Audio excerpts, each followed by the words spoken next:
Oiê, seja bem-vindo ao podcast Bora pra História, onde a verdade é mais intrigante que a ficção.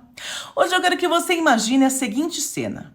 Um dos executivos mais poderosos do planeta, um milionário, admirado por governos, investidores e pela mídia, agachado dentro de uma caixa sendo carregado como se fosse um equipamento de som. Não é cena de filme. Aconteceu de verdade. Essa é a história de Carlos Ghosh, o homem que foi chamado de Salvador e terminou como fugitivo internacional. Carlos nasceu em 54, no Brasil, filho de pais libaneses. Passou parte da infância no Líbano e depois foi estudar engenharia na França, em uma das escolas mais prestigiadas do país. Desde cedo, ele se destacava por três coisas: inteligência técnica, extrema autoconfiança e uma habilidade impressionante de se vender como indispensável. Ele falava vários idiomas, transitava bem entre culturas e sabia exatamente o que as pessoas queriam ouvir. Não demorou para subir rápido no mundo corporativo. Nos anos 90, a montadora japonesa Nissan estava praticamente falida.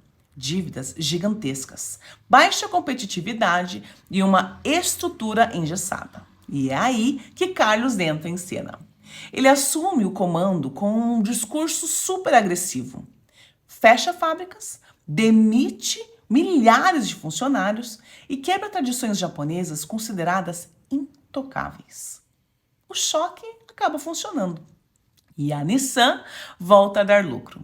A mídia acaba criando um personagem, o Salvador da Nissan, o homem que fez o impossível. Já no Japão, ele vira quase que uma celebridade.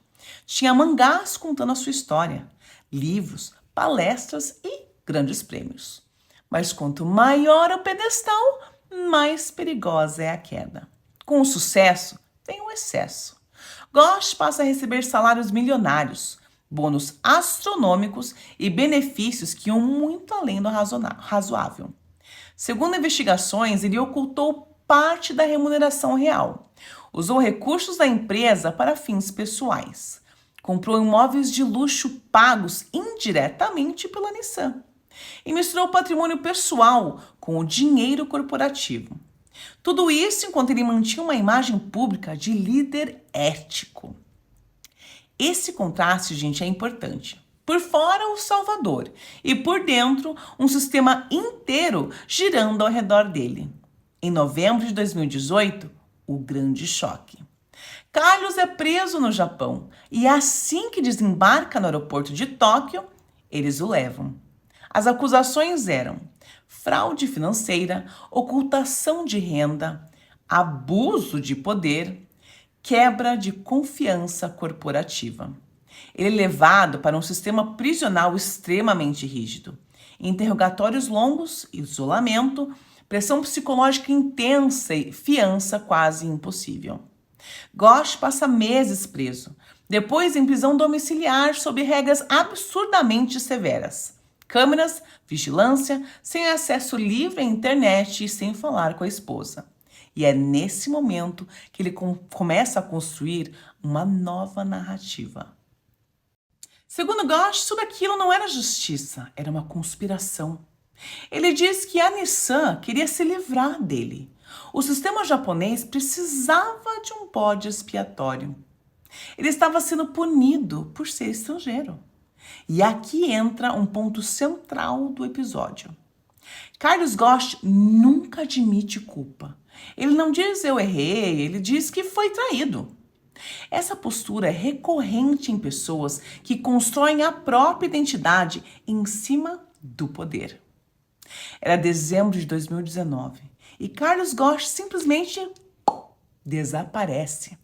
Dias depois, o mundo acaba descobrindo. Ele fugiu do Japão escondido dentro de uma caixa de equipamento de som. Sim, literalmente. O plano, gente, envolveu ex-militares americanos, empresas de segurança privada, aeroportos, jatos particulares e uma falha gigantesca no sistema de fiscalização japonês. Ele sai do Japão, passa pela Turquia e chega ao Líbano, livre. Ou pelo menos fora do alcance, da justiça japonesa. No Líbano, Ghosh não pode ser extraditado. Ele dá entrevistas, conferências de imprensa, discursos longos, sempre com o mesmo tom: indignação, revolta, autojustificação. Ele se apresenta como um homem perseguido por um sistema injusto, mas curiosamente nunca explica de forma clara por que ele ocultou salários, por que misturou contas, por que precisou fugir escondido. Esse caso não é sobre um crime financeiro, é sobre ego, é sobre controle, é sobre narrativa e a incapacidade de aceitar limites. Carlos Ghosh passou anos sendo aplaudido. Quando o aplauso acabou, ele não suportou descer do palco. Ele escolheu fugir. Carlos Ghosh não fugiu apenas do Japão. Ele fugiu da possibilidade de ouvir um não. Ele fugiu do julgamento. Ele fugiu da queda. Ele fugiu da ideia de que talvez ele nunca tenha sido o herói que dizia ser. E essa história deixa uma pergunta incômoda. Quantas pessoas poderosas vivem de pé só porque ninguém nunca ousou empurrar a verdade contra elas? Não se esqueça de deixar aqui o seu comentário sobre essa pergunta. E eu te vejo no próximo episódio. Beijos e até a próxima. Tchau, tchau.